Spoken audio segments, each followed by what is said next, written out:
Get your hand off my penis! This is the bloke who got me on the penis before.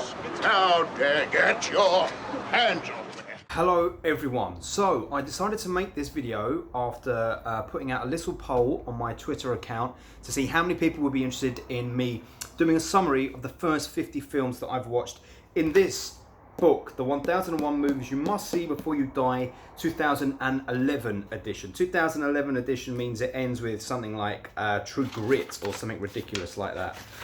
Yeah, it actually does, True Grit. So I'm not going to waffle on. I've put all of my more in-depth reviews, I suppose, on my Twitter account. If you want to see it, link below, but most of you probably come from Twitter. So I am just going to go through the films from 1 to 50. I've got my laptop over here because I'm going to need some prompts because I may not remember all of the films and what I thought about them. And I'm just going to do a bit of a nutshell review for you, and hopefully this video won't go on too long, won't be too boring. And the idea is that I do this for every 50 installments in the book, so it's taken me about 7 or 8 months to get to this point. So I guess the next video will be in another 7 to 8 months once we hit 100.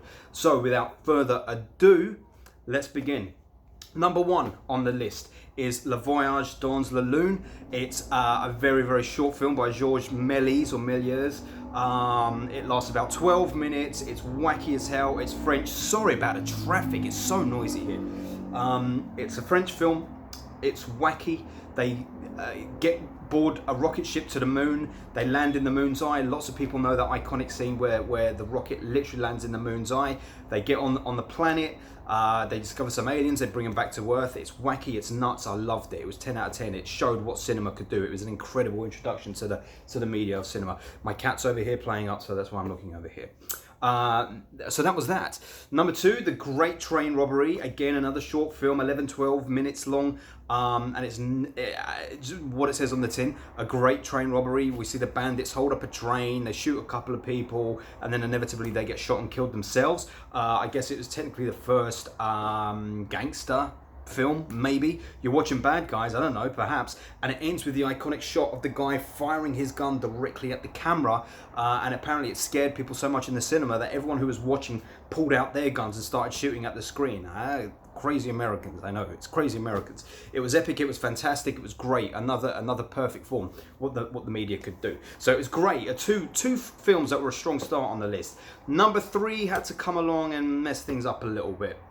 The Birth of a Nation. Oh man, D.W. Griffith. A 3-hour epic, silent epic, which was absolutely fantastic technically. Narratively, I suppose, what he did over 3 hours, the course of 3 hours, visually was fantastic, never before seen. It is the most racist film I've ever seen in my life. Lots of you will know about The Birth of a Nation. Spike Lee last year spoofed it, or not spoofed it, but like referenced it in Black Klansman, showing all the Klansmen literally watching it and cheering it. It was basically a promotional video for the KKK. So it's kind of included in the list because of its technical feats, but it is incredibly offensive. They literally have black guys like in the Houses of Parliament over there in the US eating chicken legs, feet up on the tables, chasing women around, and then the white men swooping to save the day. Awkward as hell. Really awkward. Technically brilliant, but really awkward. Number 4 is a film called Les Vampires. This was 6 hours long. It was a collection of like 20-minute shorts all melded into one. They played in I believe French cinema over the course of about 1.5 years, 2 years, and would normally screen every fortnight or something like that, or every month. And this is basically a compendium of all of them. And essentially what it is it's a vampire. A group of people who are known as vampires, but really they're just like a criminal underworld gang. They're not actual vampires. And you follow the exploits of a police officer and his like assistant Mazamet as they try and foil all of their escapades. It's quite fun for the first 2 to 3 hours. The second 3 hours becomes a bit of a struggle.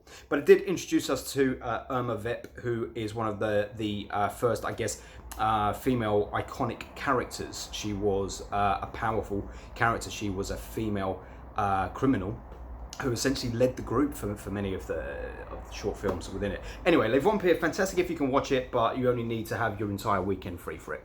Next up on the list, number 5, is Intolerance. I can't remember this one too well, but it's another D.W. Griffith film. He sort of made it in response to the backlash that he received for Birth of a Nation, and Intolerance was meant to show intolerance through the ages. So he picks 4 different time periods and shows how society was intolerant. But D.W., you are fucking intolerant.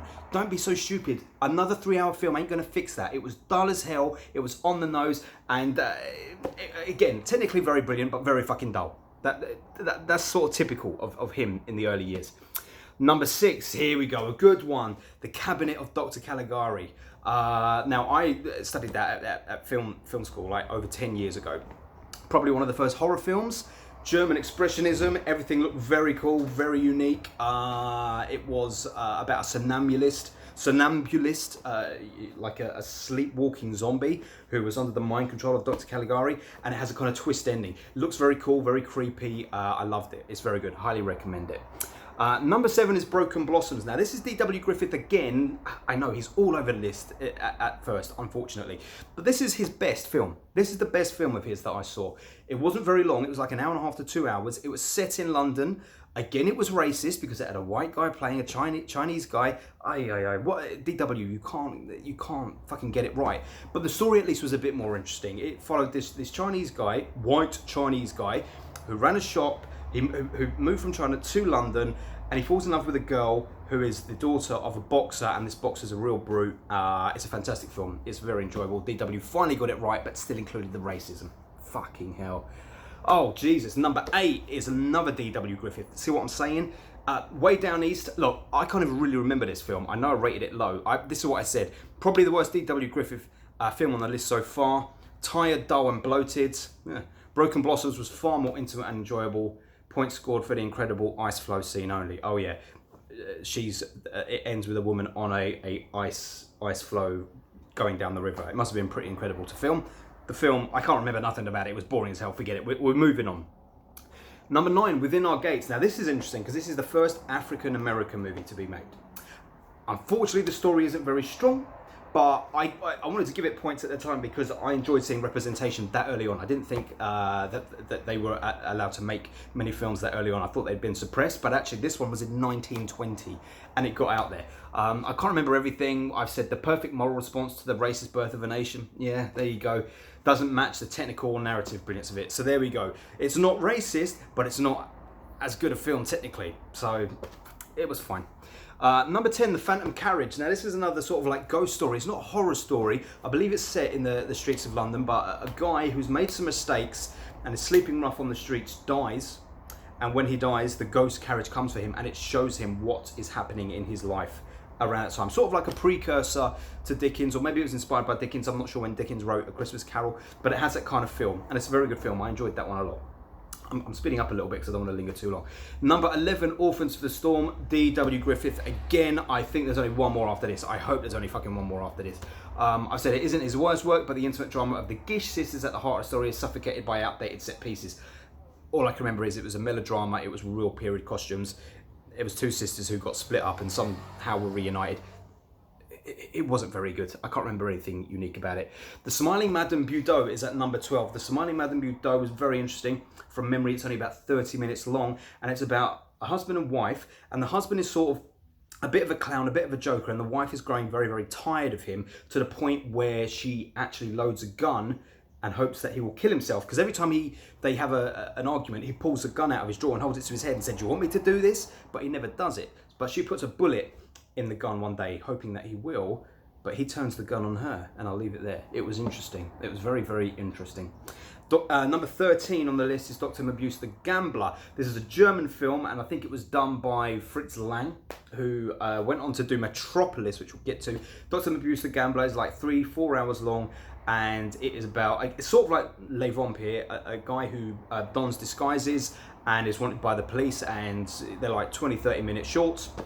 And he's doing a new scam in every sketch, and he's dressing himself up as a different person in every episode. It's fine. It's not as good as Les Vampires, but it's shorter, which is something. Number 14, Nanook of the North. Studied this at film school as well. This is probably the first documentary there ever was. It followed the Inuits, or as they were saying at the time, the Eskimos. It's an hour spent with this family a mother, a father, and the two children, showing how they survive day to day. I mean, it's fantastic because it's a documentary captured that early, showing what life was like in like the early 1920s for Eskimos. However, I do not believe for a second that much of what happens in this really was happening. I feel like it was recreations because it just, a lot of it doesn't ring true. Apparently, like a year afterwards, they all died as well. So, happy times. Number 15 on the list is Nosferatu. My favourite film that I have watched so far on this list. It is the brilliant Nosferatu. You all know it. If you don't know it, you've seen a million things that have been inspired by it, not least Dracula. Nosferatu was made based on Bram Stoker's Dracula. He couldn't get the rights. What's the name of the guy now? Murnau, Jesus Christ. He couldn't get the rights to Dracula, so he just renamed the vampire Nosferatu and basically made the story of Dracula, Bram Stoker's Dracula. It's incredibly well done. It's super creepy. Max Schreck played the vampire at the time. There's since been a film came out called Shadow of the Vampire with John Malkovich and Eddie Izzard and Willem Dafoe, and it plays on the idea that Max Schreck actually was a vampire, and they kept the fact that Max Schreck was a vampire from the rest of the cast while they were filming it. Anyway, Nosferatu, super creepy, super brilliant. Go and see it if you haven't. Number 16, Foolish Wives. I don't really remember where this is from, like Serbian maybe or something like that. It's filmed in Monte Carlo. I don't really remember too much of it. I gave it a 4 out of 10. It wasn't very good. I've just said it's a foolish film by a foolish director who foolishly decided to star in it. Let's just move on. Foolish Wives is not one to speak about. Oh no, I've totally, sorry, bear with me now. I've totally gone off the list. Foolish Wives is at number 16, sorry. Number 17 is a documentary come recreation. It's something called Haxan. It's like a documentary on the occult, on witches, on ghouls, on like wizards and stuff like that. And I quite enjoyed it. It was like half documentary, half like infomercial, half recreation of things that probably didn't happen, but it's interesting. And I first saw it on the Blair Witch Project behind the scenes documentary like 20 years ago. So it was interesting to see it in its entirety now on this list. Number 18 is Our Hospitality. It's the very first Buster Keaton film on the list. I've always been a massive Charlie Chaplin fan. I'd never seen Buster Keaton before, and Our Hospitality was the perfect introduction to him. It's only like an hour or so long, but his character, his slapstick, the joke, and the story was all really nice, really heartwarming, and I thought, what a great introduction to Buster Keaton. Sadly, the follow-on Buster Keatons I saw weren't that great, but we'll get to them. Number 19 is La Roue. Now, this one's really interesting. La Roue means the wheel. It's a French film. I cannot find a version with English subtitles, English intertitles. So I watched this like 2-3 hour film, French film, having no clue what was going on. I watched it in its entirety. I got the sense that something beautiful was going on, but I have no idea what was happening. There was lots of trains wheels and an old man at the end and a young girl who comes to him at the end, and there seems to be a very emotional moment, but I don't know what the fuck's going on. So I hope to track that down and actually watch it and understand it, but I need to get the English intertitles. If anyone's seen it or anyone knows where I can get it, go for it, let me know. Number 20, The Thief of Bagdad. Now this was Aladdin before Aladdin was Aladdin. It's, what's the name of the guy? Oh, come on, what's the name of the guy in this? Douglas Fairbanks, who did a load of stunt work in this film, climbing ropes, jumping from buildings, swashbuckling. I mean, he looks incredible. It is essentially the Arabian Nights tale on a soundstage. Douglas Fairbanks did all these stunts. The sets were incredible. The film is just fun. It feels like a fun adventure film. I strongly advise you to go and check that one out. That's one of the highlights on the list, The Thief of Baghdad. Number 21, The Strike. This is Sergei Eisenstein's The Strike. I remember seeing something of this at film school as well. I'm going to stop saying film school because I sound like a pretentious snob, but that's not why I'm saying it. I mean it. It's basically about the brutalities workers suffered in Russia in the 1920s. Kind of like a propaganda piece, and it's quite well done, but there's a bit of animal cruelty in there that I don't particularly like, so we'll move on from that. Next on the list is number 22, Greed. Now, Erich von Stroheim directed Greed. I started watching this film and I really didn't know what to think. Like an old guy who's a dentist or a dentist assistant, a young girl comes in and gets in the dentist chair and he seems like particularly infatuated by her and you think he's going to kill her, but then he ends up marrying her within like 30 minutes. I'm like, what sort of film is this? And the film gets darker and darker and more like, God, you ever seen The Proposition? Like really sparse Western where people are in situations but their feelings are sort of like being dragged over the coals. That's what this was like. And by the end of it, I was like, this is incredible. One of the best films I've seen on the list. I don't want to spoil too much, but it goes from a doctor's chair through to the vast expanse of the desert in the baking hot sun. It's really, really well done. So I really liked that. Greed, it was called. Number 23, Sherlock Jr. So this is probably the second best Buster Keaton film that I've seen on the list. It was good. He basically melds cinema, watching stuff going on the cinema screen. He steps into the cinema screen and becomes Sherlock Holmes or Sherlock Jr. The stunt work's quite good. It's quite funny, but it's not great. It's not great. Number 24 is The Last Laugh. All right, so this is from the director of Nosferatu, Murnau again, and it's about a sort of like attendant, lift attendant, doorman, sorry, of a building who is coming to the end of his tenure, and he gets promoted to toilet assistant, and it's about the sort of like fall from grace that he suffers and whatnot. I didn't really care for it. I got the gist of the film, but if it had ended 10 minutes before it actually did end, it would have had a much more bittersweet ending. But as it is, they tacked on this ending, which sort of is like a fantasy ending where he wins the lottery and actually he's okay and he goes to the hotel and he eats fine meals and all that. Life ain't like that, Murnau. You should have stuck to your guns. In fact, Murnau was forced to do that by the studio, so it wasn't totally his fault. But it was fine. I just didn't like the ending.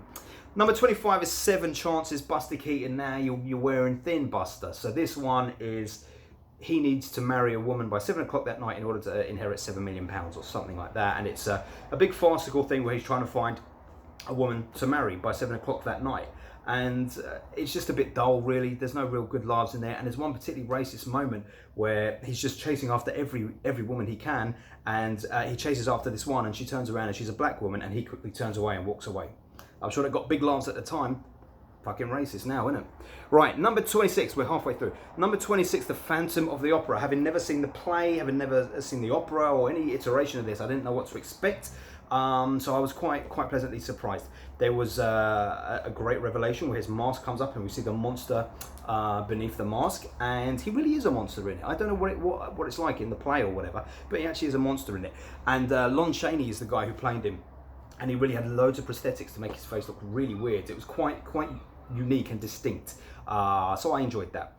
Number 27, Battleship Potemkin. This is the last time I'm going to say this. I watched this at film school, mainly for the Odessa Steps sequence, which you've probably seen. And if you haven't seen, it inspired the scene in Untouchables where the baby carriage comes crashing down the stairs. Very, very good indeed. Lots of stuff aboard the Battleship Potemkin and the workers who strike and then go out to face the military presence on land. It's great, it's harrowing, it's kind of bleak. It was right up my street. Number 28, The Gold Rush. This is Charlie Chaplin, and like I said, I love Charlie Chaplin. However, when I re-watched this film for the first time in 15 years, I didn't enjoy it as much as I did the first time round. So I hope that's not going to be the case when I revisit other Chaplins. But it was not as funny as I remembered. So maybe not the best entry level Chaplin. Number 29, The Big Parade. So this is kind of like the War is Hell film on the list, or at least the first film to even really address war. But this is a guy who goes to war and he loses his legs. There's some emotion in it, and it's the first film on this list that actually made me want to cry. I had tears in my eyes, and that's a silent film from the 1920s, so that's saying a lot. Number 30, Metropolis. My second favourite film that I've seen so far. Absolutely incredible. The birth of science fiction. Without Metropolis, there is no Matrix, no Dark City. I'm going to miss everything. All the dark sci-fi films, Blade Runner, all of that, the foundation was laid with Metropolis. It is about a dystopian society, a dystopian world, where everyone slaves away for the big machine and is locked into their own way of working. Everyone's working, nobody's thinking, and then one day one guy decides to be free. And it's about the awakening of this city and all that entails. It is incredible, it is dark, and the version that I saw was absolutely fantastic. The score on it absolutely made it. I'm scared to watch it without the score that I saw. It's quite a modern score, but that sometimes happens with these silent films. Anyway, Metropolis was absolutely incredible. Now, on to the next one, number 31, Sunrise. Okay. So this is another F.W. Murnau film, great with Nosferatu, kind of okay with The Last Laugh, and then this one is like a 5 out of 10. A man tries to murder his wife, he isn't successful, and then he goes on a journey where he doesn't murder his wife, and he loves her by the end. Excuse me a minute while I pause this video. Okay, number 32 is The General. This is another Buster Keaton film. This one, all is set aboard a train. There's a few good set pieces on the train, but ultimately it's still not high levels of Chaplin. Chaplin now balancing out again and definitely on top above Keaton. There's some good bits of him sitting on the wheels as the train goes along and all that, but it's not that great. Number 33 is a film called The Unknown. Lon Chaney in it again, and this is a kind of carnival horror film where this carnival guy loves this woman and he essentially kills for her, I suppose. I suppose he kills for her. But he does a few more things for her that involve bodily modifications. And when that doesn't impress her, he decides to bodily modificate other people. It was a lot of fun. It was a bit wacky. It was a lot of fun. Number 34, oh God, October, 10 Days That Shook the World. The worst out of the 50 films. Dull, propaganda, just an editing exercise. I hated it. I hated it. Lots of flashy editing, but I could give a fuck what was going on. It meant nothing to me. Yeah, I hated it so much. Number 35, The Jazz Singer. Now, the first talkie on the list. Now we're talking, literally. Al Jolson plays a jazz singer, Jewish jazz singer whose parents or father mainly don't really approve of what he's chosen to do in his life. But it's a really nice, quite heartwarming story. It shows him following his desires. You've got singing on record for the first on film for the first time, because they were able to record the singing and then sync the singing up with the soundtrack for the films. But because he spoke in between the songs and leading into the songs, there ended up being dialogue in film. So that's quite something to see. A little bit more racism for you. That's what you get in early Hollywood. He blacks up. He blackfaces. Yeah, he doesn't just blackface. He blackfaces for about half an hour. So that's annoying. Number 36, Napoleon. Okay, so this was 5.5 hours, and I had to pay a lot of money to get the Blu-ray for this because it was the only way that I could see it. It's essentially the life of Napoleon. It was incredible. It was hard going because I admit I'm not particularly interested in military history. I'm not interested in Napoleon. However, I was with him from his story as a child through to him. I'm lying if I say I remember the whole story. It was tough going, but visually it's very spectacular and I remember enjoying it. And there's an incredible scene at the end where the director, I've forgotten who it is, gets 3 cameras and lines them up to film this battle sequence, and then he lines the footage up in the edit. So what you see is one huge field war battle scene in a field. It looks fantastic, so it shows the inventiveness. It was quite incredible. Number 37, The Kid Brother. So this is a guy called Harold Lloyd that I'd never heard of before, following in the Buster Keaton, Charlie Chaplin footsteps. It was kind of fine. There was a bit of slapstick there, but he was a little bit more like a nerd. Like he didn't have like Keaton's stunt work, and he didn't have Chaplin's charm, so it didn't really work for me. The Kid Brother. Okay, sorry, I've had to edit this because it keeps cutting out. I haven't got enough space on the phone. Number 38, The Crowd. Okay, so this is a film about a guy who's in a shit job, sort of a shit marriage, and he's got a shit life, and he doesn't want any of that, and he wants to break out of it, but actually falls deeper into the trap and enters into a shitter marriage and gets lumbered with kids and a job he doesn't like, and it's all very depressing. It looks very dated in our post-American Beauty world, so it wasn't very good. Number 39, A Doctor New York. Well, this just had a guy who came off a ship, an unlikable, cocky little fuck who wandered into town, saved a woman from committing suicide, and then is like, let me marry this woman. And I don't know, it just didn't sit well with me. There's a lot of abuse potentially in the subtext. I didn't like that at all. Number 40, On Chien Andalou. So I believe this was Louis Buñuel. I don't know if Salvador Dali was involved in this, but it's like a 13-14 minute surreal short. That infamous shot of a razor blade slicing through the gelatin of the eye came from this film. That's fantastic. So On Chien Andalou is basically an Andalusian dog. There's lots of surreal stuff in there. I love surreal, and it's very, very short, so it kept my attention, and I rated it a lot. Same can't be said for what they did later. Number 41, The Passion of Joan of Arc. So I watched this on a Saturday morning. Worst kind of film to watch on a Saturday morning. It's essentially what happened to Joan of Arc and how she was dragged over the coals, how she was ambushed by the church, burnt alive. It's not Saturday morning viewing. It was also a real slog to get through, and I didn't really enjoy it, and I don't think it's particularly well made. Lots of talking heads. I gave it 4 out of 10. Doesn't say much for it. Number 42, Steamboat Bill Jr. Now this is Keaton again, and by this time I'm sort of like, okay, I feel like this is the last Keaton film I'm going to watch, so we'll give him points. He upped the stunt work on this. The storyline was a little bit better, but it was about time that he bowed out, and I'm hoping there isn't any more Keaton on this list, because this feels for me like the end of that era. It has the great shot of the house falling down, the front of the house falling down, and Keaton is standing in the doorway as it crashes over his head. Very good. Number 43, Storm Over Asia. So this is a Mongolian-made film, and it's about the rise of Genghis Khan. It was actually pretty interesting, but it was too long, and for large spells we were just watching like the puppet masters who were controlling him, and I wasn't really interested in that. I'd rather have seen the Genghis Khan story. But there's enough in there to be interesting, but it's not a great film. Number 44, Blackmail. This is one of Alfred Hitchcock's very first films, and this is the very first British talkie. And in true Hitchcock style, he goes all out. The whole thing is talking. There's dialogue throughout the whole thing. So this is probably the first film, it is the first film on the list where you hear dialogue all the way through.